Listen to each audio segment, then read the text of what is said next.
and the Red Army was not destroyed west of the ww2, a host equal to the number of divisions which OK had estimated to constitute the Soviet field force had been killed or captured by the end of autumn. But always there were more Russian divisions to contest the German advance. Such was the nature of that opposition put up by the Red Army, and such was the effect of terrain upon the speed of the drive, that the war did drag on, producing in the first winter a defeat for the Germans, despair among the soldiers, and a growing belief that victory was not possible. The factor of the Pripyat Marsh, its influence upon the course of operations and its subsequent use as a base for partisan operations, was to prove an ulcer in the German body. We have been able to encapsulate the problems. Their development we can in like fashion summarize the principal faults of which the German command were guilty for the war against Russia. The General Staff had overestimated their own army's potential.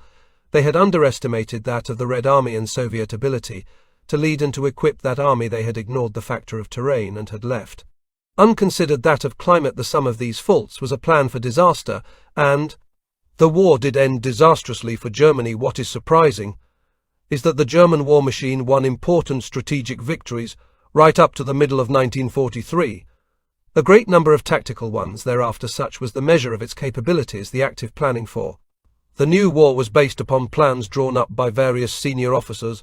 Marx, Chief of Staff of the 18th Army, envisaged a two-phase campaign. In the first stage the Red Army would be two-phase campaign. In the first stage the Red Army would be encircled and destroyed close to the frontier. During the second, the German army would then go on to occupy the valuable industrial areas of western Russia, and, at the end of the campaign, would have reached a general line running from Archangel to Rostov. The two groups of forces needed to carry out Marx's plan would at first be separated by the obstacle of the Pripyat Marsh, but would then combine on its eastern edge to carry the all-out assault towards Moscow, while a small holding group detached from the main body prevented the Red Army from attacking the Romanian oil fields, which were vital to the German economy. In a revision of his plan, Marx advanced the logical but, as it turned out, completely inaccurate premise: the Russians cannot avoid a decision as they did in 1812. Modern armed forces of 100 divisions cannot abandon their sources of supply.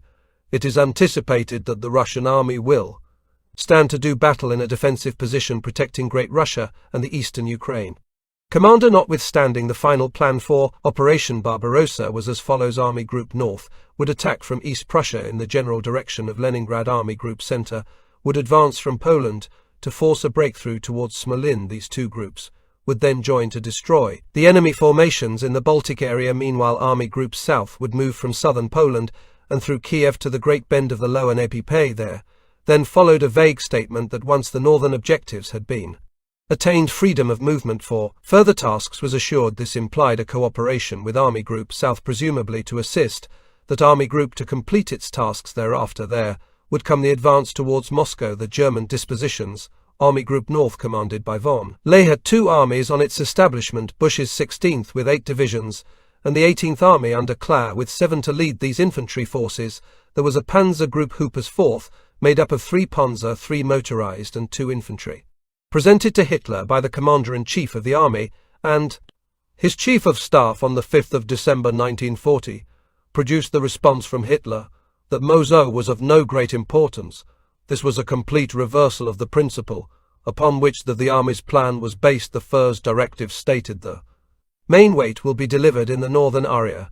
The more southerly of the two army groups of this northern grouping will have the task of advancing and routing the enemy forces in White Russia, and will help to destroy the war diary. The capture of Leningrad and the Don Basin beyond Kov would depend upon the progress of the general offensive against Moscow. Plans drawn up by chiefs of staff of each of the 3 army groups foresaw the importance of Moscow as the target. 2 agreed on its importance as the prime target. Von Zodan Saint, however, doubted the ability of the German army to bring the Red Army to battle west of the Dnieper, and proposed lightning advances upon Moscow, Leningrad and Kov with the aim of crippling the Soviet leadership. The plan: enemy forces operating in the Baltic area only after the fulfillment of this essential task, including the occupation of Leningrad, will the attack be continued with the intention of occupying Moscow.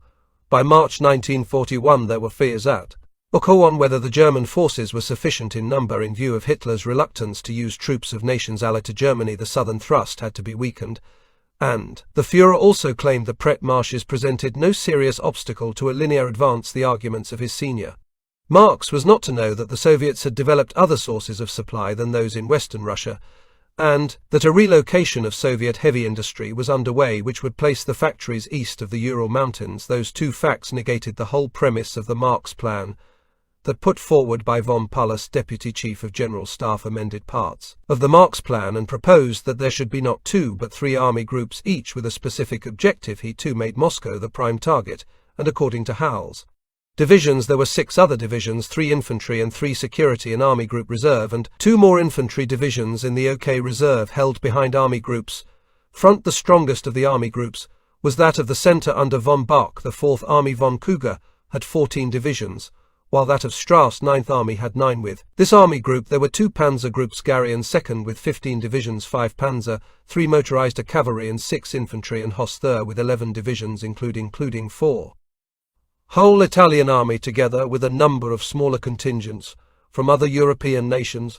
Later still the number of foreign units would include regiments and divisions of the Waffen SS raised from French, Belgian, Dutch and Scandinavian volunteers. The presence of those men in the war against Russia is dealt with in another chapter, although the number of armoured divisions available for Barbarossa had more than doubled, 15 in May 1940, 32.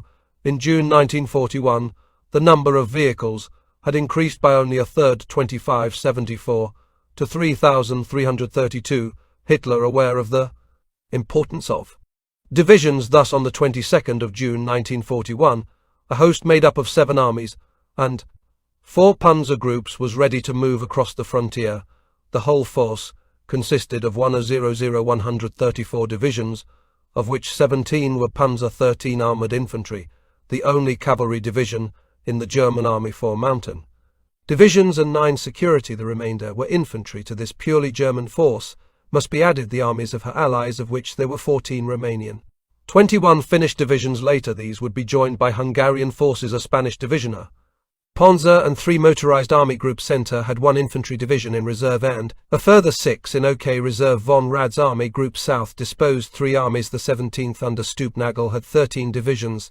The 6th, commanded by von Raschner, had 6. The 11th Army, with 7 divisions, was commanded by von Scheer. The 1st Panzer Group von Kist, with Army Group South, had 14 divisions, of which 5 were Panzer, and 3 motorized infantry. Army Group South Reserve was 1 infantry division, and the OK Reserve was made up of 6.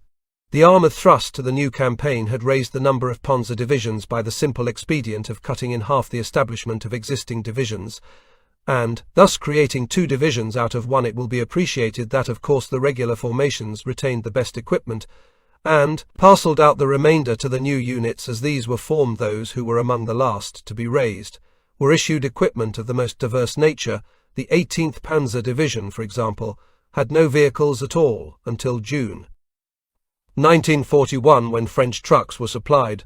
With no delay the troops were then carried straight from the 18th Division concentration area to the form-up zone east of Warsaw. Put into action when the division entered the fighting, it did so with 162 different types of soft-skin vehicle among the 21 major groupings, of which it was composed. One of these groupings had 17 different types of lorry, within a unit establishment of 33 vehicles.